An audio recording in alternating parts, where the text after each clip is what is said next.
let's talk about when I first found out who you were. Mm-hmm. So on stream, we play a lot of Call of Duty, and also every once in a while, I'll put a beat on. Yeah. And I'll like freestyle, Yeah, or yeah, I'll like yeah. put on the auto-tune. I sync up the auto-tune on my Go XLR. That's sick. So the first time it really like popped, I did a song called the Gulag Song. Oh, yes. And okay. it like really like popped. Yeah. And you know, it was the first time that I'd ever synced correctly the autotune with the beat. And I found a beat that worked perfectly. And I was like, yeah. And then somebody like tweeted me and was like, yo, this guy made a song called The Gulag as well. And I remember being like, man, that's my shit though. Yeah. Yeah, no, I think I remember when I released it, people were saying the same thing Really? the opposite way, you know, yeah. But I guess you were playing Call of Duty, well, it was Warzone, right? You were playing Warzone, I was playing Warzone, man, so. Oh, dude. And then I found out who you were, and I was like, oh, wait. And you worked a lot with like producing videos for the Sidemen, right? Yeah, well, yeah, I mean, so long story short, I met JJ like when he first started YouTube. So when he first started and I first started doing music, I would send him my music and he would put it in the background of his videos. So if you go to his channel and go like the first video, my music will be in the back, you know. Oh, cool. So cool. I've known him from like the very start, but then he blew up and was making content. I was doing all right, but then I went to university for 2 years, and then like everyone just blew up then. Like that's when Sidemen was created and all that stuff. So I had a 2-year course. It was like a 3-year course condensed into 2 years, so we had no time off. I got halfway through the course after year 1, and I was like, I could drop out now and like go and do YouTube and music and stuff, but I was like, I've got 1 year left to get a degree. And at the time, YouTube wasn't what it is now. Yeah. So I was like, okay, let's just get the degree, man. It makes sense. Yeah. I've never used it since, you know. Right. But I stayed there, and then everyone kind of did really well. Then I had like a bit of a period where after uni, I was kind of like in my feelings a little bit. I was like, oh man, I've missed out, you know. Yeah. But then actually, I reached out to JJ, and I was like, oh, if there's anything I can do to help you with your stuff, let me know. And obviously, we've been very close. He's a very good guy. He's honestly truly like a really good guy. Right. So yeah, he said, yeah, just come on trips. You can he's like, be my cameraman. So everyone now always calls me JJ's cameraman. But I have no qualifications in holding cameras. You know, I just hold it. Yeah. Zoom in now and then, you know.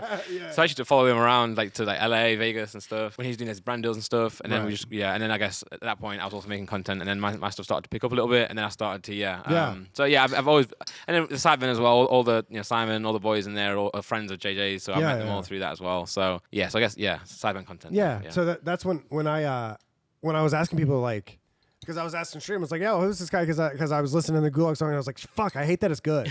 Like, I hate that it's good. I was hoping it would be bad, you know? That was a pretty good song, yeah. It's like, it's very like in its time, 'cause it was Gulag. Oh, I think I was quoting like Carol Baskin, you know, like the lady from Tiger, whatever it was. And I was like, now I listen back, I'm like, that's so cringe. But it's like a drill beat. Thank you, man. Thank you, man. So yeah, it's a pretty good song. It's a hype song, you know. And so people were like, yeah, he was a cameraman for KSI, and also he raps, and also he also does like Pokemon stuff.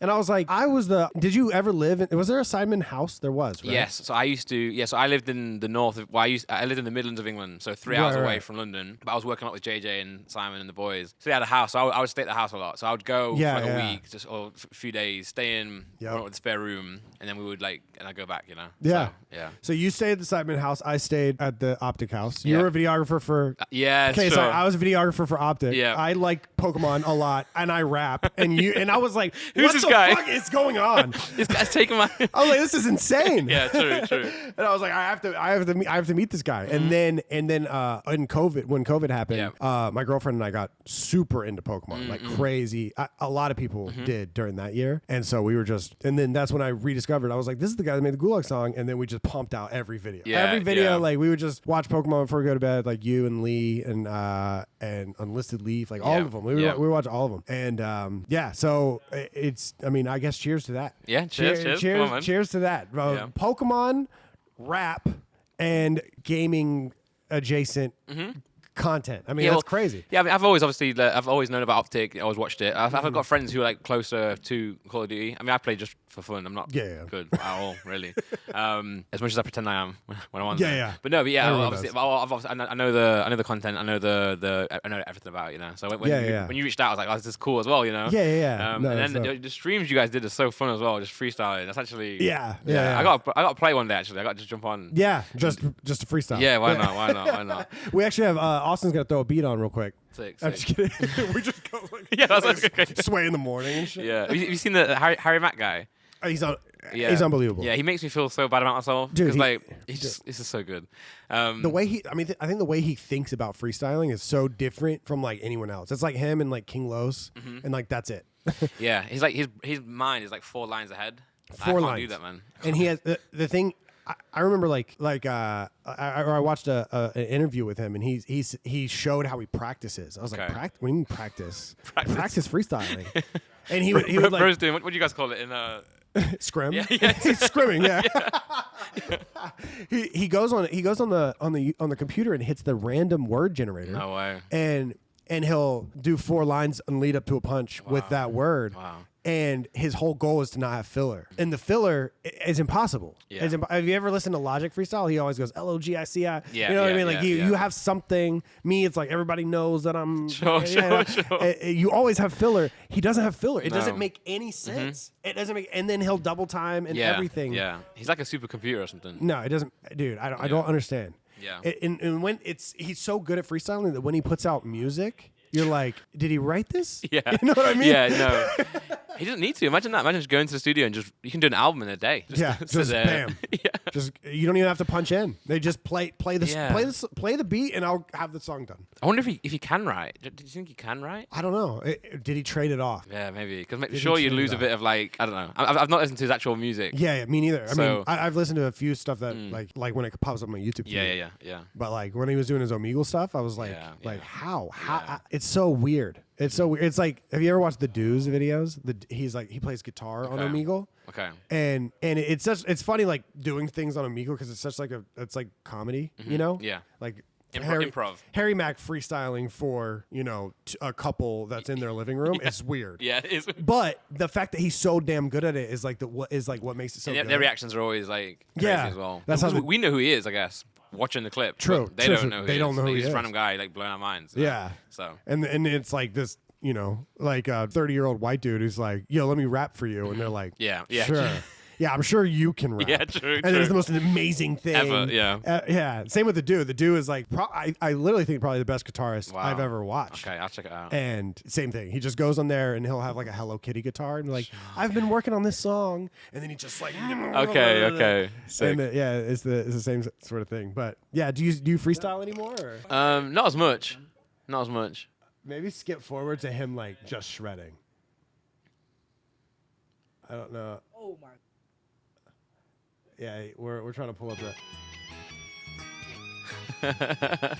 Look, that kid's reaction as well. Yeah. I mean, just ripping. Yeah. It's absolutely ripping.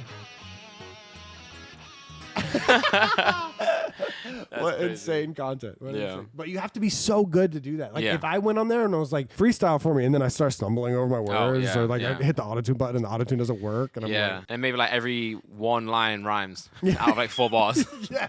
And the rest is just, So you do you still freestyle at all? Or Not no? really. No? I mean, I keep like I've got like a really love-hate relationship with music. It's really annoying, but I'm trying to fix that. Like, because again, I keep making music, or I kept making music for like I'd get like in my feelings about the amount of plays it gets, or like what kind of song I'm making, or what I need to make. Whereas like when I was a kid and I've been making music since I was like 12 or some shit, man. So when I was like 15, 16, I started to get like pretty good at it, and like I used to love it. I used to just come home from school and just make like 10 songs, Yeah. I was on Twitch the other day and I found a folder of like over like 1,000 songs that I've made in the past. When I was a kid, yeah. Like collectively from different eras, like 301 folder, like 200 in the other one, and stuff like that. And I kind of want to get back to that, like just making music for the fun of it. Like actually like thinking, okay, I've got this beat, or I'll make this beat, then what would I want to hear on this song, and not think about like plays or the genre, or like just make it. Just make it. Yeah. Put it up on SoundCloud, see how it does. Yeah, literally. So. Did you used to make a video where you were trying to like freestyle every day or something? You were freestyle. No, I was trying to put a song out every week. So that was last Song year. out. Yeah. And like I just did it for fun, and the first like reel I did on Instagram just did really well. Like, I got loads of views. I was like, oh shit, maybe people want to see this. I started doing it every week, and then it was like Simon's wedding came up. So I got 22 weeks in and I stopped.